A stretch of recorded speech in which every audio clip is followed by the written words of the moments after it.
बिस्मिल्लाहिर्रहमानिर्रहीम। अस्सलाम वालेकुम स्टूडेंट्स, कैसे हैं? मैं हूं मोहम्मद अब्बास अपने यूट्यूब चैनल मेहर अब्बास एजुकेशन ट्यूब मैथ के साथ और आपके लिए एक नई वीडियो लेकर हाजिर हुआ हूं।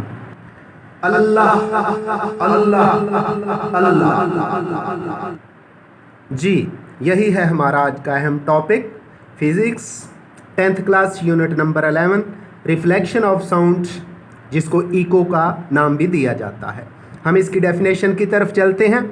When sound is incident on the surface of a medium it bounces back into the first medium, it is called echo और रिफ्लेक्शन ऑफ द साउंड। जब साउंड किसी सरफेस पर पड़ती है, किसी सतह पर पड़ती है, तो उससे टकरा के वापस पहले मीडियम में आ जाती है। साउंड का टकराकर उसी मीडियम में वापस आ जाना साउंड का रिफ्लेक्शन या इको कहलाता है। फॉर एग्जांपल, मिसाल के तौर पे, जब हम किसी बड़ी बिल्डिंग के सामने या किसी पहाड़ी के सामने ताली बजाते हैं तो कुछ देर बाद हमें उसी ताली की आवाज़ सुनाई देती है। ये इको या रिफ्लेक्शन ऑफ साउंड होता है। तो और भी एग्जांपल दी जाएंगी, डायग्राम के अंदर भी दिखाई जाएंगी। तो इसको इको का नाम या रिफ्लेक्शन ऑफ साउंड का नाम देते हैं जब साउंड टकरा के वापस आ जाती है। इसके लिए कुछ कंडीशंस का होना ज़रूरी है। पहली कंडीशन है ड्यूरेशन, यानी वो वक्त का पता होना चाहिए, वो वक्त कितना होना चाहिए जिसमें साउंड जाए और किसी रिफ्लेक्टिंग सरफेस से टकरा के वापस आ जाए। तो ड्यूरेशन क्या है? The sensation of sound persist in our brain for about 0.1 second. तो हमारे ब्रेन पर जो साउंड का एहसास होता है वो सेकंड के 10वें हिस्से यानी 0.1 सेकंड यानी 1/10 सेकंड तक होता है। तो इसलिए ज़रूरी है कि साउंड को जाने और वापस आके सुनाई देने के लिए ये पीरियड कम अज़ कम 0.1 सेकंड का होना ज़रूरी है। दूसरा अहम फैक्टर है distance. For hearing the clear echoes the minimum distance should be S. तो इको सुनने के लिए साउंड प्रोड्यूस करने वाली बॉडी, फिर रिफ्लेक्टिंग सरफेस और दोबारा हम तक पहुंचने के लिए जो कम से कम डिस्टेंस है उसका भी हमें पता होना ज़रूरी है।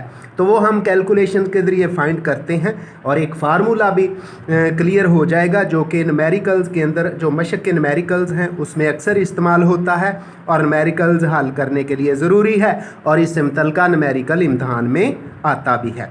तो जो नॉर्मल टेम्परेचर पर साउंड की स्पीड होती है वो होती है 340 मीटर पर सेकंड। और टाइम के मतलब हम पहले ही जान चुके हैं कि ये जो पीरियड है, ये जो वक्फा है वो 0.1 सेकंड का होना चाहिए ताकि इको हमें सुनाई दे सके।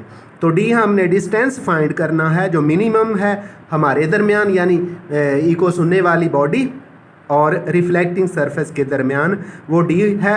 तो वो दर्ज झैल फार्मूला से मालूम किया जा सकता है। 2D is equal to VT। D इसके अंदर डिस्टेंस है, V speed of the sound है और T वो इंटरवल है जो कि साउंड को जाने और वापस आने के लिए लगता है।